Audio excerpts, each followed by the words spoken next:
Prezados, dando continuidade à nossa disciplina, vamos agora para a nossa aula de número 4, aonde vamos abordar os EPRs. Lembrando que EPR significa equipamentos de proteção respiratória. O sistema respiratório, todos já conhecem como funciona, os itens do trato respiratório. Lembrando que o ar respirável, ele existe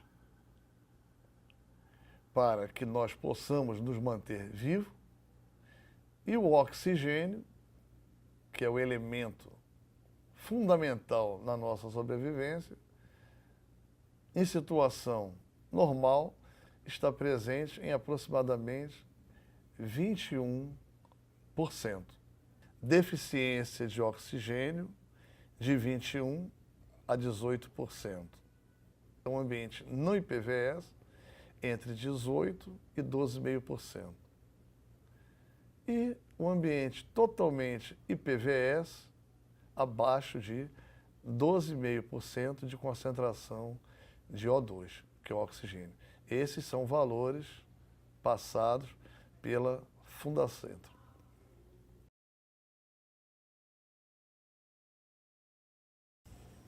Definindo, um ppm de poluente corresponde a 1 centímetro cúbico de poluente por metro cúbico de ar respirado.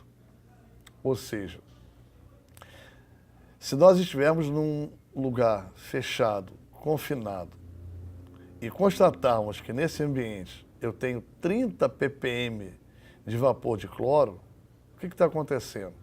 Nós estamos respirando 30 centímetros cúbicos desse vapor, desse gás, por cada metro cúbico de ar que estamos respirando. No livro das NRs, lá no que fala insalubridade NR15, você tem a tabela com ppm e com miligrama por metro cúbico, são as mais adotadas. Outra coisa que vale lembrar para vocês são as vias de administração dos poluentes no corpo humano. Ou seja, como é que esses contaminantes adentram o corpo humano? Primeiro, temos a inalação, que é a via respiratória. Depois, temos o engolimento, que é a via digestiva. E, finalmente, a via cutânea, que é através da nossa epiderme. A nossa pele é o maior órgão do corpo humano. E outra coisa que vale lembrar para vocês são os pulmões. São os órgãos mais expostos do nosso corpo. Então, quando eu estou no ambiente, eu estou inalando o ar para sobreviver. Se aquele ar estiver contaminado, eu estou levando o contaminante para dentro dos meus pulmões. Se eu estiver comendo algo no ambiente de trabalho, for uma indústria química, por exemplo, eu estarei com certeza levando, esse contaminante químico para dentro do meu aparelho digestivo. E se eu não tiver com uma vestimenta impermeável, por exemplo, eu estarei entrando em contato com a minha pele com determinado tipo de contaminante.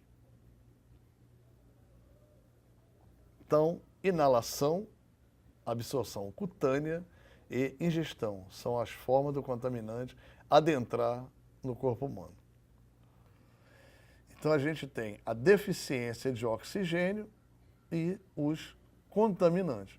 Então, o ambiente ele deixa de ser prazeroso, a nossa sobrevivência, se ele tiver com deficiência de oxigênio. Eu já falei aqui, o ar respirável, o oxigênio está presente em 21% aproximadamente. Mas a deficiência de oxigênio já vai de 21% a 18%. Tem pessoas cuja natureza, a suscetibilidade individual, permanecem com 18% de oxigênio e não tem nada. Mas tem outras que vêm até o óbito. E o outro ambiente ruim para a sobrevivência humana é a presença do contaminante. Então, o contaminante, ele vai se dispersar, vai se juntar ao ar que está sendo inalado por nós e, dependendo do que seja, também leva a pessoa ao óbito ou causa uma lesão grave na pessoa. E aí, quando é deficiência de oxigênio, eu tenho aquela classificação de PVS e não IPVS. Imediatamente perigoso à vida e à saúde. E quando é através da presença do contaminante, eu posso ter que tipo de contaminante? Primeiro, os aerodispersóis. O que significa isso? Aéreo, que aquele material, aquele produto está no ar. Ele pode ficar de 5 a 15 horas no ar em suspensão, sem que a gente consiga visualizar. Dispersóide porque eles se dispersam. Eu estou fazendo uma pintura numa oficina mecânica da lataria de um automóvel. Qual é o nome dessa pintura? Pintura em spray, pintura em pistola.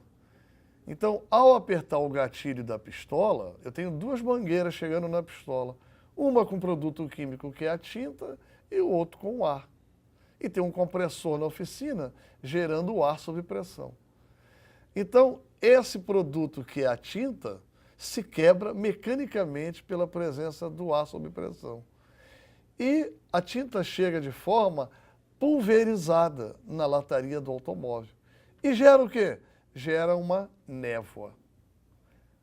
Eu, vocês, uma pessoa normal, não consegue ficar nem um minuto do lado de quem esteja fazendo aquele trabalho.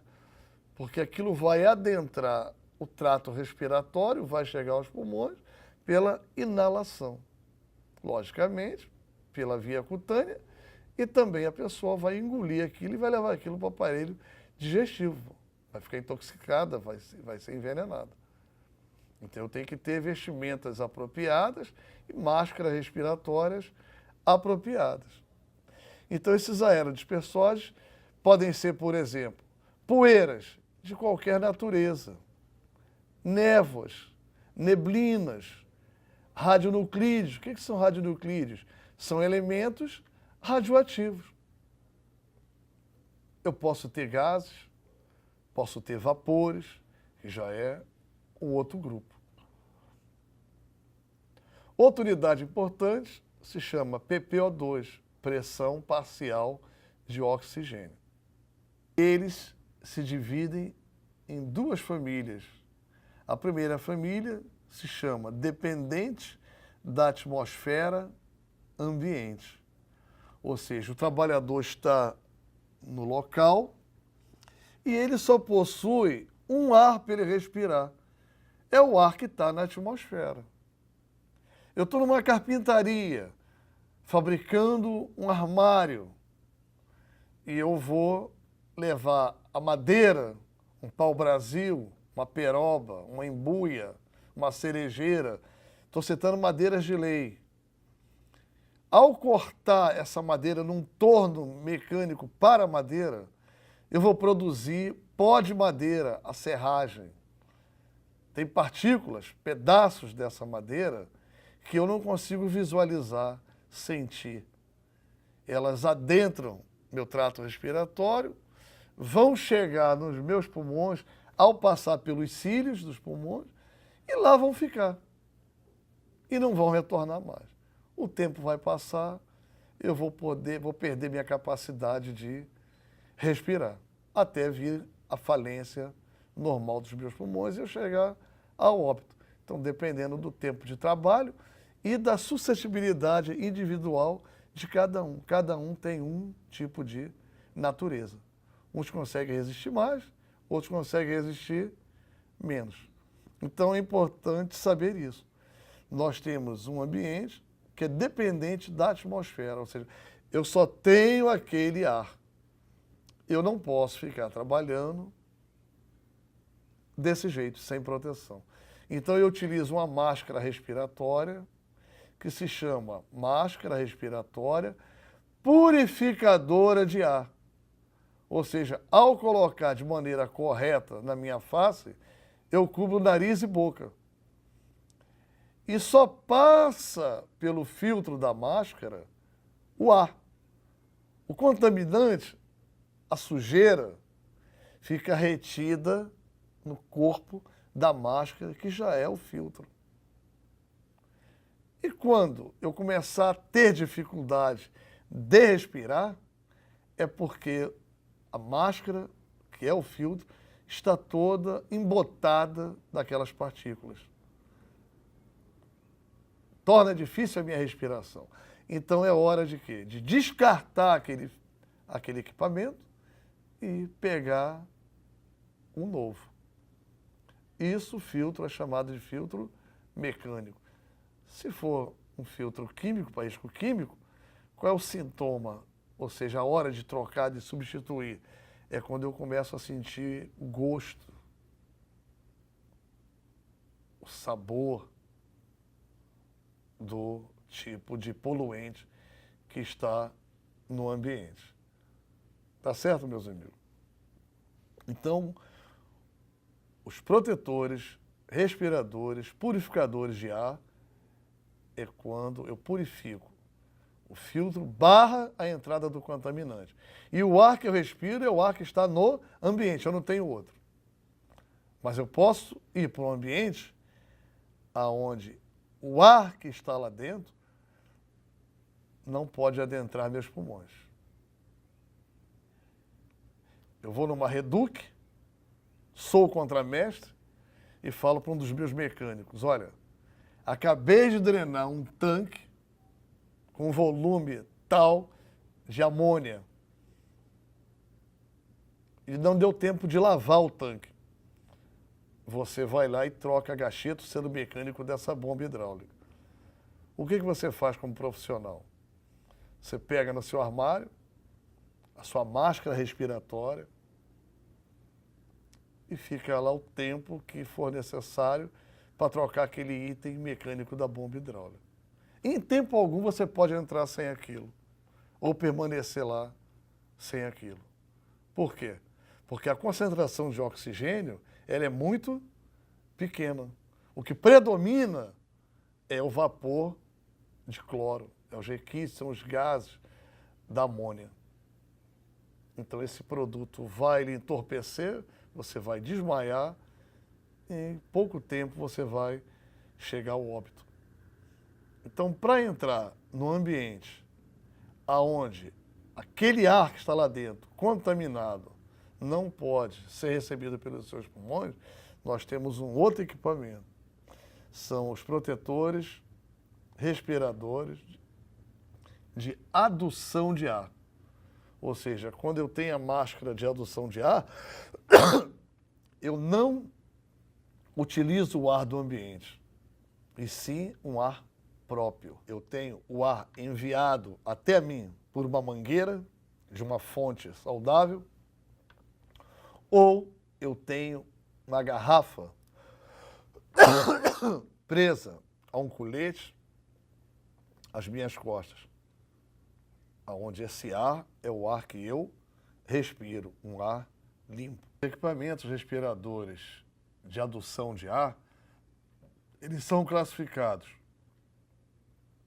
ar enviado ou ar mandado. A pessoa está confinada num ambiente contaminado e através de uma mangueira que pode chegar a 90 metros de distância da fonte limpa. Então o ar limpo é produzido e é mandado através da mangueira e vai alimentando a pessoa desse ar limpo. A pessoa ignora o ar contaminado que está no ambiente. Ou quando a pessoa tem uma garrafa, um cilindro com uma autonomia, né, um volume em litros, né, daquele gás que ele está respirando. Aí significa equipamento autônomo, porque ele é independente. Então nós temos os dependentes, que é a mangueira, e os independentes, que são os equipamentos que têm essa garrafa. Logicamente, existe um sensor que vai avisar a pessoa, através de um ruído ou um LED, que já chegou a 50%. Então, como ele foi, ele tem que retornar. Caso haja um problema, ele vai morrer com certeza, porque dependendo do que esteja lá presente como contaminante no ambiente, não vai dar chance para ele poder andar nem 1 metro. Se o ambiente for IPVS, onde eu tenho ausência de oxigênio em termos de 12,5%, isso aí é uma situação vital à sobrevivência humana.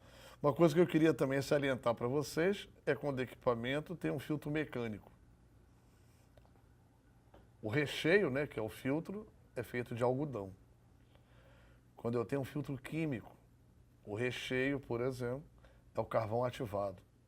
Eu posso ter também um respirador com filtro combinado, onde eu tenho a presença do algodão com carvão ativado. Quer ver um exemplo fácil? Eu trabalho no estaleiro, sou um soldador na área naval, e eu posso estar dentro de uma caverna, de um tanque. Estou desenvolvendo as costuras do costado do navio e eu tenho que fazer aquele cordão de solda. Lá dentro, é tudo muito apertado. E quando eu pego o eletrodo, que é aquela vareta revestida de um fluxo, faço a abertura do arco elétrico, imediatamente o que a gente percebe? A saída de um vapor durante a queima. O que está acontecendo ali? Eu estou gerando 2 tipos de contaminantes. Ali eu tenho 2 riscos respiratórios. Qual é o primeiro? O primeiro é o fumo metálico, que ele é gerado a partir da fusão da alma do eletrodo, que é metálica, e do aço, que é o costado do navio. Então o metal, quando ele se funde, quando ele se derrete, ele produz fumo metálico. Fumo metálico é um aerodispersóide notadamente conhecido. Eu estou mandando para dentro dos meus pulmões metais pesados em forma de vapor. E o revestimento do eletrodo, que é o fluxo, parece um biscoitinho, quando ele é queimado, ele também gera um vapor. Só que é um vapor o quê? Tóxico, venenoso. Outra coisa que eu queria lembrar, vocês vão ouvir falar em peças semifacial. É todo respirador que é fixado encobrindo o queixo. Fica apoiada embaixo do queixo. E a peça 1/4 facial, ela é fixada sobre o queixo. Ela é um pouquinho menor.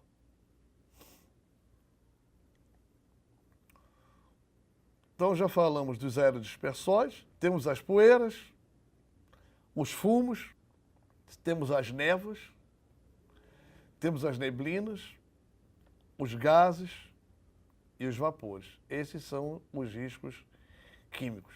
Alguns são tóxicos, alguns são asfixiantes, irritantes, anestésicos, pneumoconióticos e sistêmicos. Lembrando que a gente tem o asfixiante simples e o asfixiante comum.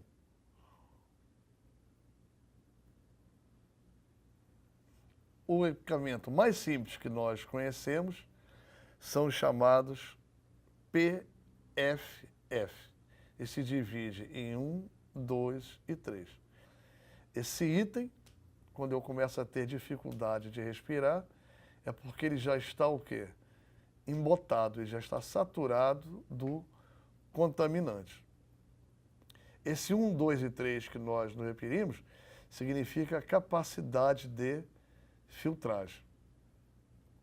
PFF é que a máscara, a estrutura dela é o próprio filtro. E P, existe o refil, quando é só P, o elemento filtrante. Eu compro o refil e coloco. Ou seja, a máscara volta a ser utilizada depois da substituição do filtro. PFF descartável. P, ela é reutilizada novamente. Agora, nesse quadro, eu tenho P1, P2 e P3.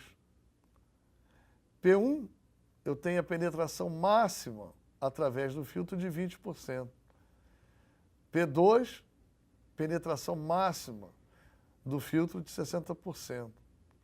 E a P3, penetração máxima no filtro de 0,1%. O que é a bolsa de compensação respiratória? O nome já está dizendo, compensação. Vai que aconteça aí um acidente, um desastre. O ar não está sendo enviado, não está chegando aos seus pulmões. Mas eu tenho uma reserva de ar saudável contida nessa bolsa de compensação.